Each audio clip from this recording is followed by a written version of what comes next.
అండి good morning అందరికీ. నా పేరు శ్రీనివాసరాజు. నేను ఏపీ స్టేట్ రిజిస్టర్డ్ జియాలజిస్ట్ అండి. గత 10 సంవత్సరాలుగా మనకి ఈ ఉత్తరాంధ్ర జిల్లాల్లో మనం సర్వే చేయడం జరుగుతుంది. Ground water purpose plus irrigation purpose and domestic పర్పస్లో. సో ఈరోజు మనకి ముకుందరాజుపేట నక్కపల్లి మండలం అనకాపల్లి జిల్లాకి మన సర్వే రావడం జరిగింది. అన్న గోవింద్ గారు ఈయన పొలంలోని మనకు ఒక గ్రౌండ్ వాటర్ అగ్రికల్చర్ పర్పస్ మీద గ్రౌండ్ వాటర్ పాయింట్ రికమెండ్ చేయడానికి మనం రావడం జరిగింది. ఇది మనకి 3D లొకేటర్ అండి. ఈ 3D లొకేటర్ తో మనం ఏంటంటే మనకి అవైలబిలిటీ ల్యాండ్ మొత్తం మనం ఫస్ట్ ఆఫ్ ఆల్ ఈ విధంగా సర్వే చేసుకోవాలండి. ఈ విధంగా సర్వే చేసుకునేటప్పుడు మనకి దీని ద్వారా అడ్వాంటేజ్ ఏంటంటే ఎక్కడైతే క్యాచ్మెంట్ ఏరియాస్ ఉంటాయో ఆ క్యాచ్మెంట్ ఏరియాస్ లో మనకి ఇది రొటేషన్ అవ్వడం జరుగుతుంది. రొటేషన్ అయినప్పుడు ఏంటంటే మనకు అక్కడ ఒక పాయింట్ అనేది ఉందని మనకు ఐడెంటిఫికేషన్ వస్తుందండి.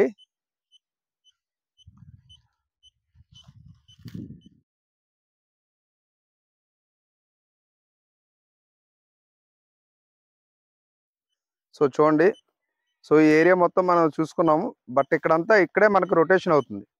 ఇక్కడ రొటేషన్ అవుతుందంటే సమ్ ఆఫ్ ఇక్కడ ఒక క్యాచ్మెంట్ ఏరియా ఉందని మనం ఐడెంటిఫికేషన్ చేసుకోవాలండి.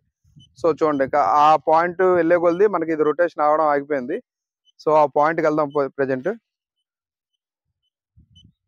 సో ఇదంతా మనకి క్యాచ్మెంట్ ఏరియా అండి. సో ఇదంతా మనకు ఒక పాయింట్ అనుకుని మనం అబ్జర్వేషన్ పెట్టుకోవాలి. సో ఇది మనకు కన్ఫర్మ్ చేసుకోకూడదండి, ఇదే మనకు ఫైనల్ చేయకూడదు. మనకి సెకండ్ ఆప్షను రిస్టివిటీ మీటర్ కానీ లేదంటే పిక్యూడబ్లిటీలో కానీ సర్వే చేసుకోవాలండి. సర్వే చేసుకున్న తర్వాత మనకి మంచి పాయింట్ అనేది ఎక్కడ అనేది మనకు ఒక ఐడెంటిఫికేషన్ వస్తుందండి.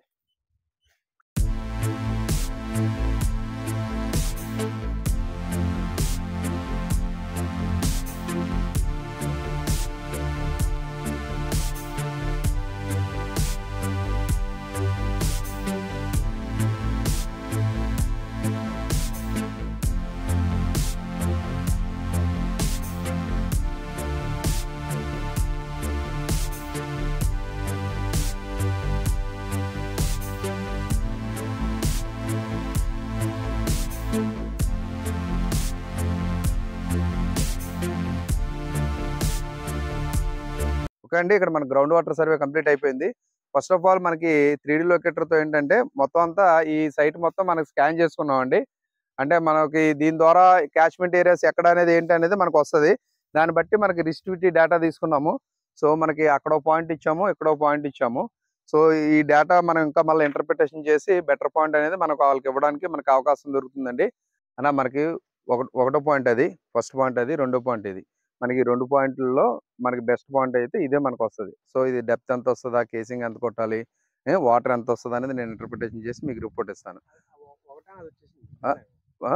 ఒకటంటే నీకు ఫస్ట్ పాయింట్ అని కాదు, లొకేషన్ 1 అంటే అది, 2 అంటే ఇది. అంటే నేను చెప్పడానికి ఒకటోది బాగుంటుందా రెండోది బాగుంటుందా నేను నీకు చెప్పడానికి అంచనా గుర్తుపెట్టుకోవాలి.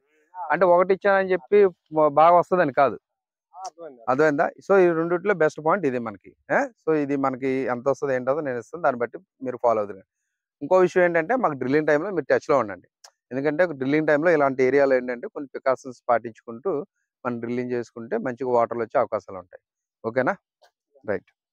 ఓకే అండి, మనకి ఇది ఇంటర్ప్రిటేషన్ చేసిన తర్వాత వీళ్ళకి రిపోర్ట్ ఇవ్వడానికి మనం ట్రై చేద్దామండి. సో ఏదైనా సరే రైతులందరూ ఏంటంటే జియాలజిస్టులు అందరి చేత 2 టైప్స్ ఆఫ్ మిషన్స్ యూజ్ చేసుకోవడానికి రిఫర్ చేయండి. ఎందుకంటే మనకి గ్రౌండ్ వాటర్ టేబుల్ అనేది చాలా డౌన్కి వెళ్ళిపోయిందండి, చాలా క్రిటికల్ అయిపోయింది మన ఏరియాలో కూడా. అందువల్ల ఏంటంటే ఇన్నాళ్ళు ఏంటంటే ఒక మిషన్తో పెడితే యాక్యురసీ డేటా వచ్చేది. బట్ ఇప్పుడు 2 మిషన్స్ యూజ్ చేసుకుంటే కానీ యాక్యురసీ డేటా రావట్లేదు. సో 1 బై 1 మనం కూడా అప్డేట్ అవ్వాలి కాబట్టి 2 టైప్స్ ఆఫ్ మిషన్స్ యూజ్ చేసుకొని మనకి రైతులకి బెనిఫిట్ అందాలనే ఉద్దేశంతో 2 టైప్స్ ఆఫ్ మిషన్స్ మనం యూజ్ చేస్తున్నామండి ఫీల్డ్లో. సో ఇదండి ఈరోజు ఫీల్డ్ మనం కంప్లీట్ చేయడం జరిగింది. Okay, thank you, bye.